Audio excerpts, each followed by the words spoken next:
Ya, Assalamualaikum warahmatullahi wabarakatuh. Kembali di channel Dokter Safari Online. Ya, setelah beberapa waktu yang lalu, beberapa bulan yang lalu kita mengeluarkan video tentang kontroversi seputar vaksin Sinovac ini, ya, vaksin COVID, aman apa tidak, ya. Nah, sekarang dari hasil berbagai penelitian, ya, kita sampaikan tentang keamanan vaksin Sinovac ini, ya. Memang benar aman apa tidak, ya. Nanti yang kita bahas adalah yang pertama prinsip pembuatan vaksinnya dulu, kemudian hasil keamanan uji pada hewan, ya, di klinik fase 1, 2, dan nanti sampai laporan interim yang dipakai landasan oleh Badan POM untuk mengeluarkan penggunaan darurat, ya. Kita mulai dulu dengan prinsip pembuatan vaksin, ya. Jadi cara membuat vaksin Sinovac itu kan termasuk inactivated virus vaksin, ya. Jadi vaksin yang dilemahkan, dimatikan, ya. Nah, untuk mematikan virus itu kan banyak sekali caranya, ya, terutama untuk virus corona ini, ya. Ada yang dikasih radiasi sinar ultraviolet, ada yang dikasih zat kimia, ya, ada yang dipaparkan dengan suhu gitu, ya. Nah, yang digunakan untuk Sinovac ini adalah dengan zat kimia yang namanya beta propiolactone, ya. Nah, memang sengaja di video kali ini kita akan membahas dari sisi safety-nya saja, dari sisi keamanannya saja. Jadi kami tidak membahas permasalahan apakah bagaimana efek dari protein S yang digadang-gadang sebagai antibodi, yang digadang-gadang sebagai antigen pemicu antibodi.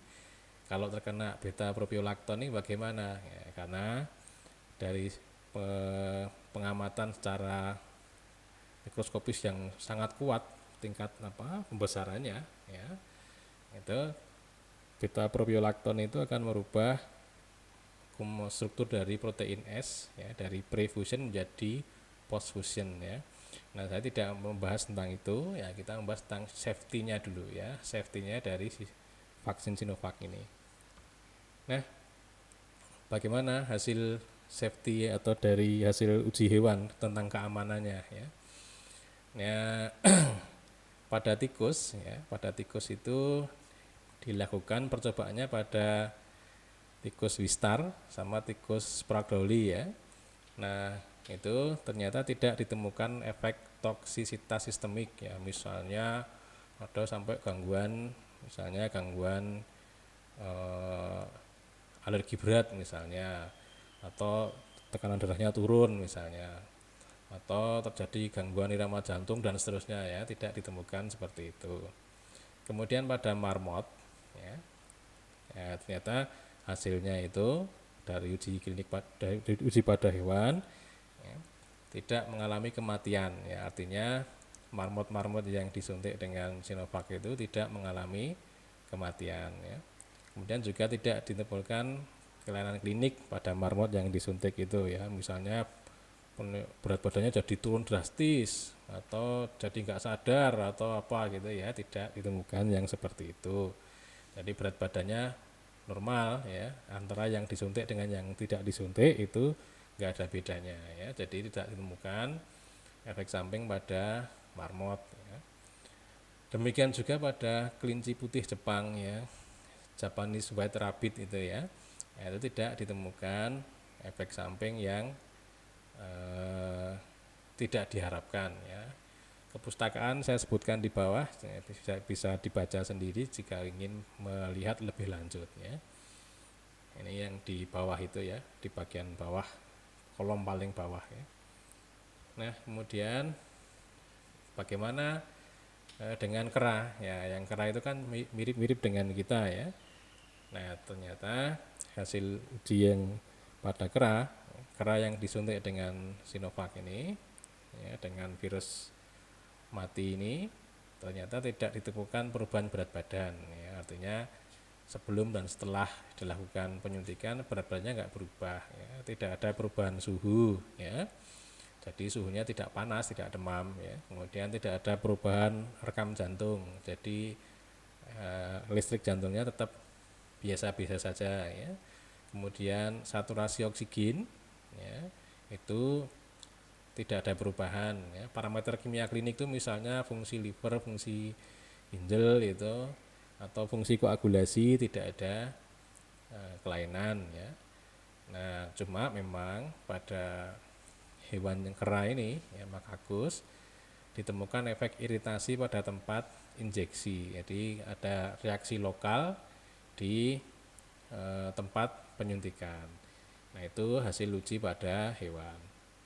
Nah, sekarang bagaimana safety dari uji klinik fase 1 ini ya.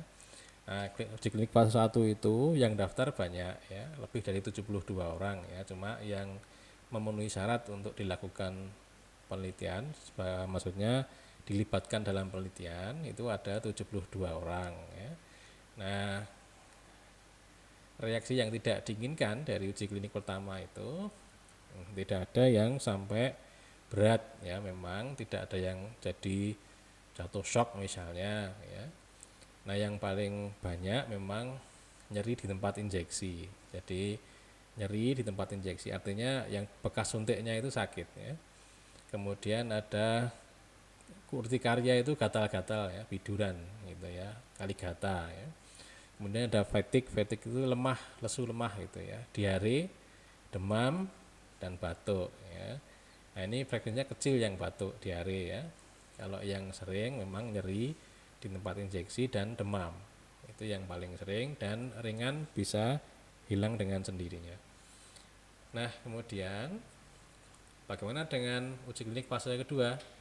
Uji klinik fase kedua itu melibatkan lebih dari 300 orang pendaftarannya ya.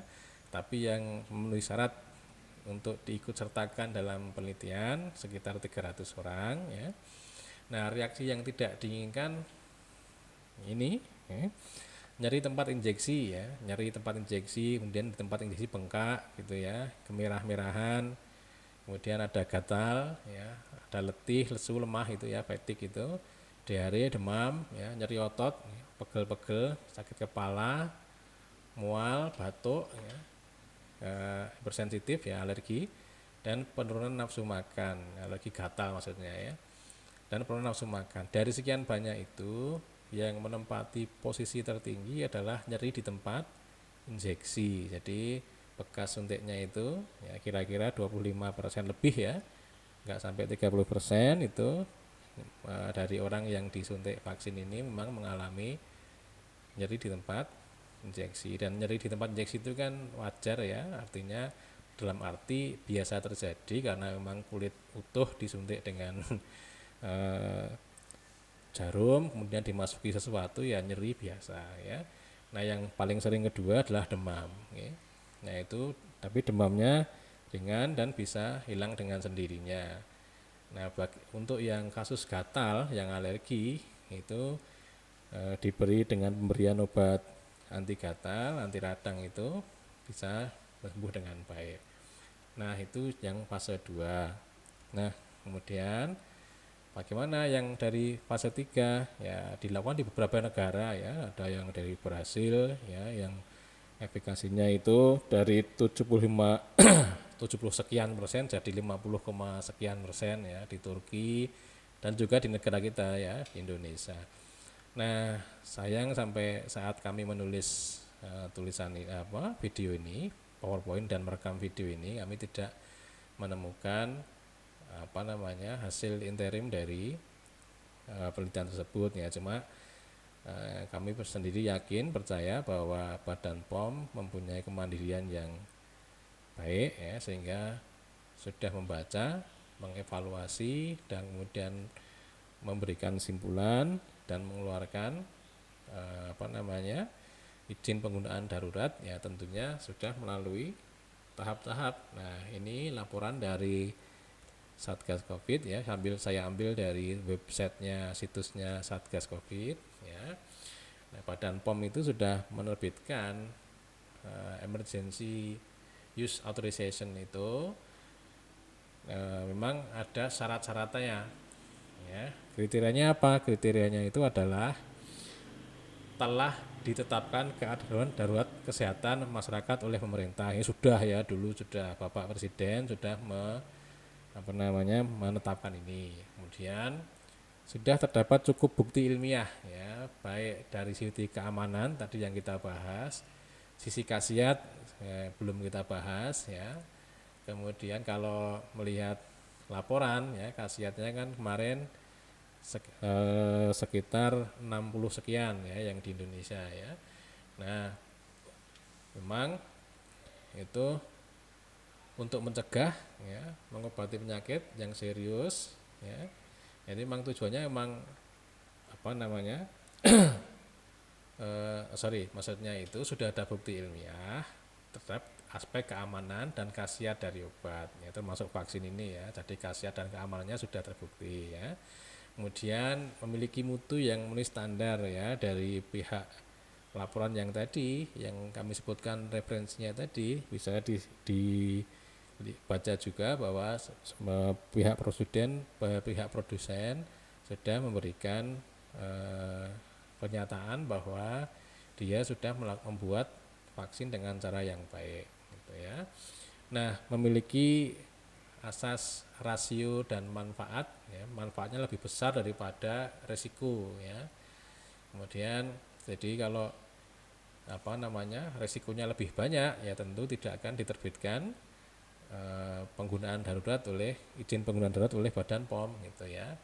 Dan yang terakhir memang belum ada alternatif yang lain untuk permasalahan Covid ini ya. Jadi itu yang menjadi dasar Badan POM untuk mengeluarkan izin penggunaan darurat ya, sehingga kesimpulannya bahwa memang vaksin Sinovac ini dibuat dari virus yang mati, memang tidak ada sesuatu yang tanpa efek samping atau efek yang tidak kita inginkan.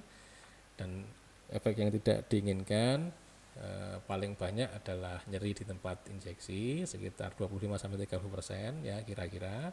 Kemudian setelah itu demam ya.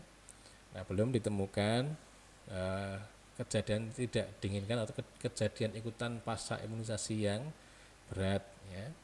Sehingga dari sisi ini vaksin Sinovac bisa ditoleransi dengan baik ya. Untuk permasalahan efikasi kemanjurannya ya sudah dilaporkan ya, jadi sekitar 60 sekian persen ya di Indonesia ini ya. Nah, itu yang bisa saya sampaikan dari sisi safety-nya. Jadi kalau ada kata dan sikap yang kurang baik, saya mohon maaf. Assalamualaikum warahmatullahi wabarakatuh.